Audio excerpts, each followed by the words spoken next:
So, today I'm making a video on how bad the refs were in the Iowa versus LSU national championship. I mean, the officiating crew is just terrible. All fans should acknowledge that, LSU fans and Iowa fans. So, to start off, we're going to talk about the LSU coach doing very illegal stuff throughout the game that should have been called. So, first off, this is the rule from the basketball rulebook. It says head coaches may be standing within the confines of the coach's box during the game. So the coach's box is basically just a box where the coach stands and calls out plays and stuff, and so they may stand in order to coach a player and address an official. They may only address an official in a professional manner. That's a key. And cannot exit the box in any situation unless beckoned on the floor to attend to an injured player. So that basically means you cannot step out of the coaching box, which is basically just a 5-foot box. It doesn't have any lines or anything. It's just the area between the bench and the scorer's table and the court. You cannot step on the court when the ball is in play, and a matter of fact, when the ball is not in play, unless you call a timeout. So, the problem with this is the LSU coach is, she's on the court for at least half of the game, just yelling at the players. You can see this in this image here. This is the first occasion. This is like a minute into the first quarter. She is on the court. So that means she should get a warning, right? And if you get a warning and then you do it again, you get a technical foul. That's just how the rule works. And this is the first piece of evidence. She is on the court. So she should have a warning by now. And I get refs don't make calls or get calls all the time, but seriously, she should have a warning by now. Instead of giving her a warning, they just let her do it. She's on the court again here. This is just seconds after she was on the court in the last image. And she hasn't got a warning yet. Which is, come on, refs. You have to see it. This is illegal. You cannot do it. This is against the rules. The coach should not be on the floor while the play is running. This play is live in action, and she is on the floor. You can clearly see here.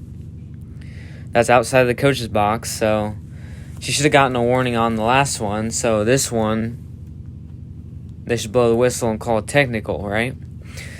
But nope, they didn't call a warning at all on the last one. They didn't call a warning on this. They just keep letting her do it. She gets whatever she wants from those refs.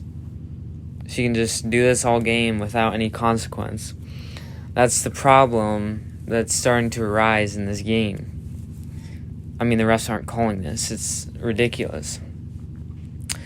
And, this is it's not turning the tide of the game right now, but it will. Once I show you the other images, it's going to start turning the tide of the game, and Iowa is going to get screwed over by the refs once again. So, yeah, this should be a technical foul right here. I don't have enough time to go over every single picture because there's too much evidence.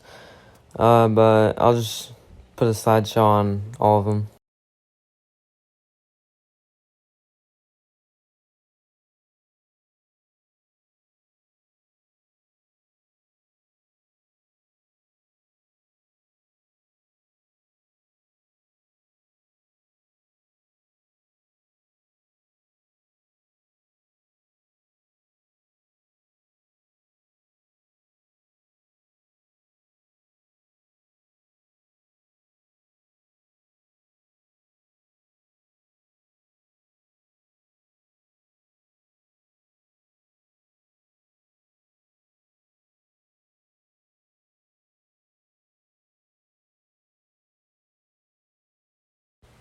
So all those pieces of evidence where she was on the court was actually all in the first half, except for one in the early second half. And don't even get me started on the time she pushed the ref and when she was on the court and was mad about a call, which is not talking to the ref in a professional manner like the rule says. So this all adds out to be about, like, I don't know, 16, 17 technical fouls that they all missed. I mean, the refs even had the audacity to give our bench a warning and when we didn't even do anything. And this lady's just out here going crazy. They didn't call anything.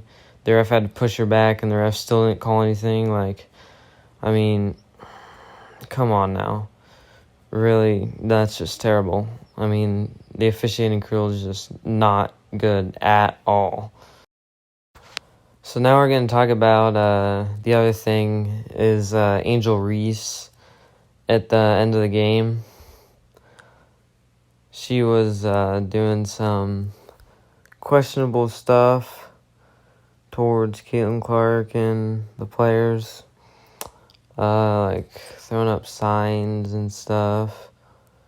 And, I'll just show you the clip of it.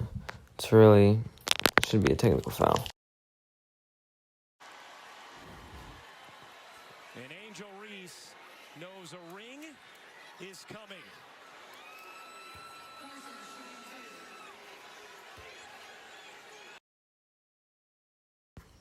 So what I just have here is a rule from a book that says a technical foul will be assessed for a physical taunt. The taunting of opponents is never permitted, and actions of this nature are to be penalized immediately. Now, after watching that video, you tell me if it was a physical taunt, because it is pretty obvious that she was going up to Caitlin Clark, doing her little stupid ring finger thing, and then doing the taunt that Caitlin did.